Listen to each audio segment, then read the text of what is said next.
Hi there, my name is Ruth Taylor and I came to New Zealand with toddlers and now I've got teenagers. And I come to you today as a parenting coach and author of the Childish Adult book series. Now today we're going to talk about bullying. Now bullying is a very emotive subject and one of those things which we just can't seem to avoid in childhood or adulthood, which is actually a real concern. So what I want to talk to you today is just some ways that you can support your child to try and resist being bullied and building their own inner kind of core strength and self-esteem, so that people who want to try those kind of bullying behaviours with them just don't get away with it. So TU today is my child. He's much easier to control and keep close than my actual children, who are teenagers now and I very rarely see. So one of the nicest things I've seen as an acronym to help our children think about what they're about to do is the word think. So think, is it true? Is it helpful? Is it inspiring? Is it necessary? Is it kind? So these are the things they should be thinking about before they open their mouths to make a comment about somebody. Okay, so the first step to trying to support your child is talk to them every day. And not just talk to have a conversation, but talk to listen.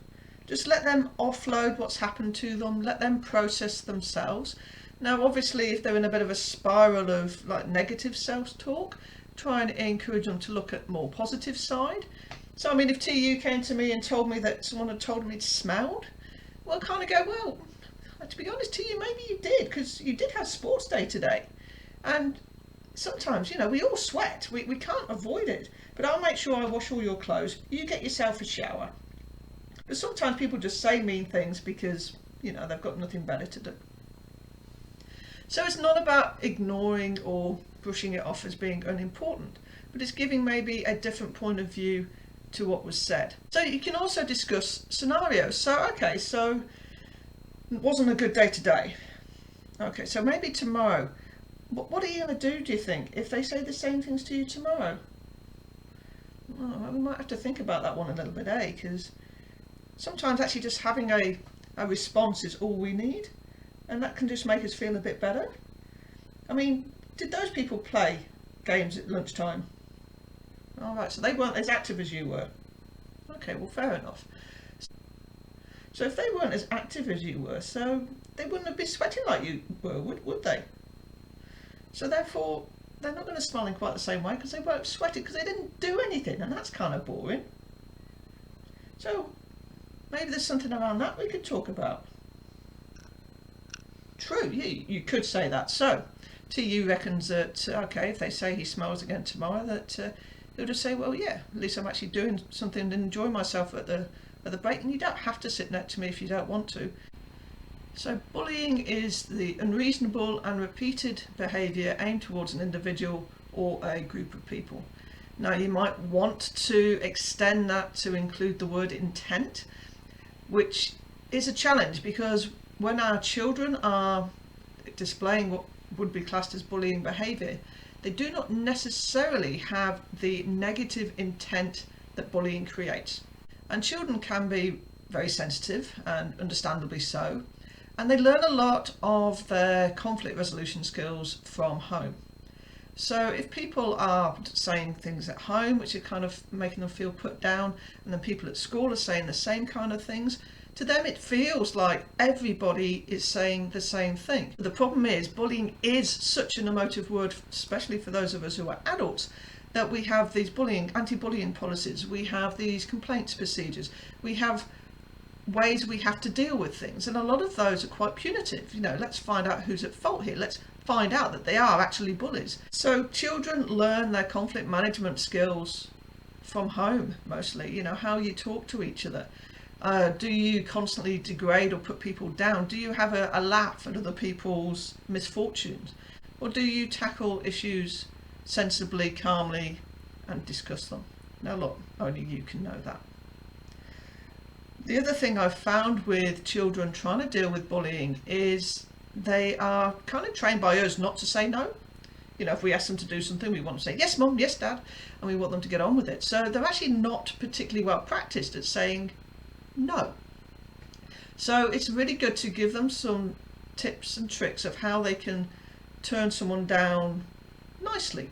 So the best trick I can suggest at this point is number 1. Ask for time to consider. Oh, okay, thanks for asking.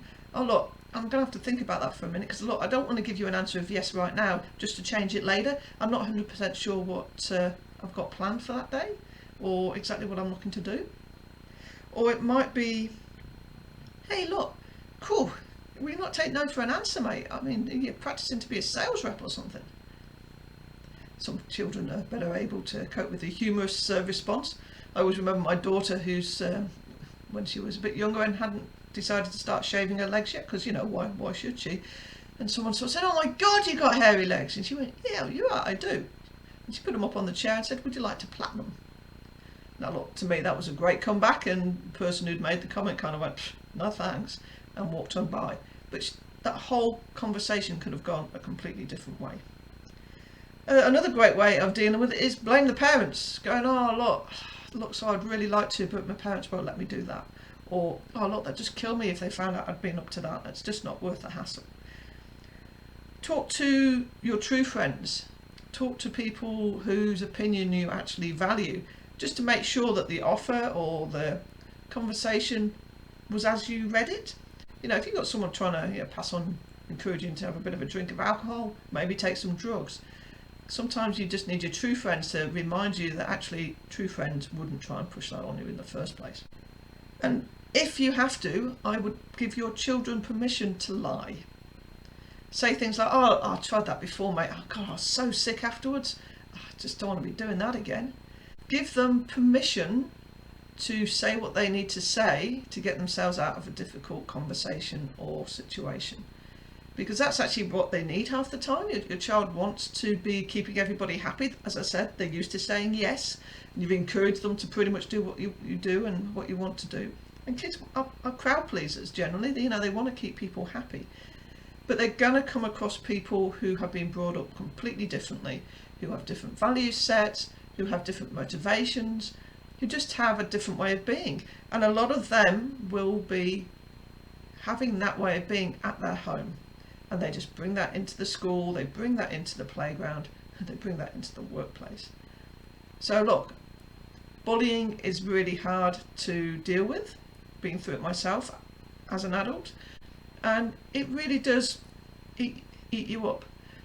The only real way of keeping through it is building your resilience, remembering that you are worthwhile, remembering that you have skills and abilities that they know nothing about, reminding our children that we are more than just one aspect of who we are, that they have a range of skills, they have a range of abilities, and the things that they know and they can do which the other person is not even aware of. That's what we want to do. Focus on those good things, and hopefully the bullying will have less of an impact. And unfortunately maybe they move on to somebody else, but obviously the next step is to report that you've noticed someone's behaviour not being too great, but we need to have something in place to tackle that in a way which doesn't damage the poor person who doesn't know any better. So good luck, Anti-Bullying Week. Remember, most kids are not bullying intently, certainly not the younger ones. Try and work out how they can help support each other with their relationship challenges, and good luck.